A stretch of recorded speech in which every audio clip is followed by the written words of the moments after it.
افسوسناک خبر ہے، افسوسناک خبر ہے، اے مسلمانوں ہوش کے ناہن لو، اٹھو اب اٹھنے کا وقت آ گیا ہے، اے مسلمانوں اٹھو اب اٹھنے کا وقت آ گیا ہے۔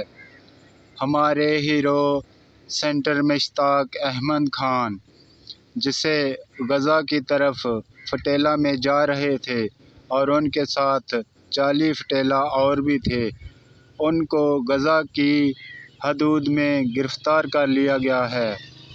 انہیں ایسے کیمیکل کے ذریعے سے بے ہوش کیا گیا ہے کہ جس سے بالکل ایسے خطرناک کیمیکل اس پٹیلہ میں پھینکے گئے ہیں۔ اسرائیل آرمی نے ان کو گرفتار کر لیا ہے۔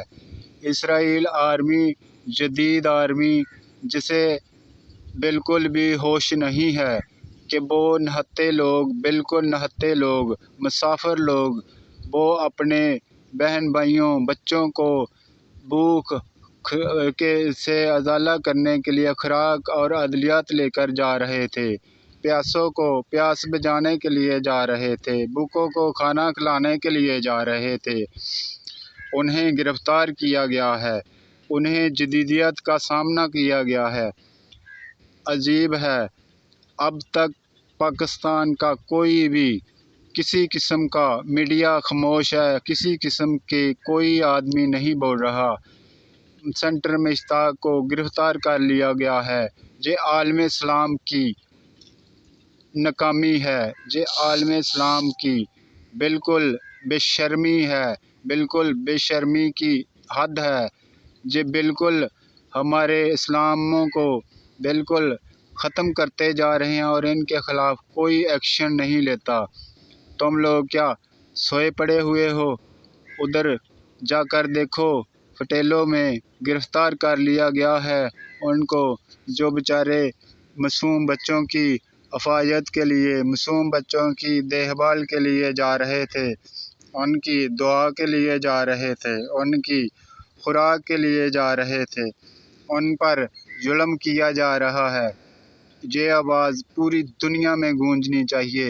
اے مسلمانوں، ہر مسلمان پر فرض ہے کہ اس ویڈیو کو زیادہ سے زیادہ شیئر کریں اور زیادہ سے زیادہ سبسکرائب کریں، لائک کریں اور لوگوں تک یہ بات پہنچائیں کہ سینٹر مشتاق ہمارا ہیرو پاکستانی وہ اسرائیل نے گرفتار کر لیا ہے، اور جو 40 پٹیلہ جا رہے تھے مسلم ممالک کے، ان کو بھی گرفتار کر لیا گیا ہے اور ان کے اوپر مزید سختیاں بڑھائی جا رہی ہیں۔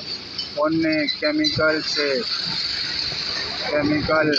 پھینک کر ان کو بے ہوش کیا گیا ہے اور بے ہوشی کی حالت میں انہیں گرفتار کیا گیا ہے۔ پلیز اس آواز کو زیادہ سے زیادہ آواز کو بلند کرو تاکہ ہماری آواز وہاں تک پہنچے۔ ہر مسلمان کا فرض ہے کہ وہ اسے اپنے حق کا کام کرنا چاہیے۔ ہمارے محمد قائد اعظم نے یہ کہا تھا کہ ہم اسرائیل کو کبھی تسلیم نہیں کریں گے، تو ہم مر تو سکتے ہیں، اسرائیل کو کبھی تسلیم نہیں کریں گے۔ وہ ایک ریاست نہیں ہے، وہ ایک غنڈہ گردی کا گروپ ہے، غنڈہ گردی کا گروہ ہے۔ وہ غنڈہ گردی کرتے ہیں اور غنڈہ گردی کے ذریعے ہی لوگوں پر حملے کرتے رہتے ہیں۔ پلیز مسلمانوں ایکا کر لو، پلیز مسلمانوں ایک ہو جاؤ، پلیز مسلمانوں آپ کے پاس کتنی فوجیں ہیں، بہت بڑی فوجیں ہیں، بہت بڑا نام ہے، ہمارے پاس اتنا زیادہ اسلحہ ہے، کیا فائدہ اس اسلحے کا جس سے ہمارے ہی بھائی مارے جا رہے ہیں۔ اٹھو اٹھو مسلمانوں ایک ہو جاؤ، اٹھو مسلمانوں ایک ہو جاؤ۔ اللہ کے آگے کیا جواب دو گے؟ اللہ کو کیا جواب دینا ہے جا کر؟ اللہ سے کیا جواب لینا ہے؟ اللہ کیا پوچھے گا آپ لوگوں سے؟ کیا کرتے رہے ہو؟ سوئے رہے ہو؟ جاشیوں میں گھوم رہے ہو؟ پیسوں کے پیچھے بھاگتے رہے ہو؟ گھروں کے پیچھے بھاگتے رہے ہو؟ پلیز اٹھو، اٹھنے کا وقت آ گیا ہے، بہت بڑی قیامت برپا ہو چکی ہے، اب سونے کا ٹائم نہیں ہے، اب اٹھنے کا ٹائم ہے۔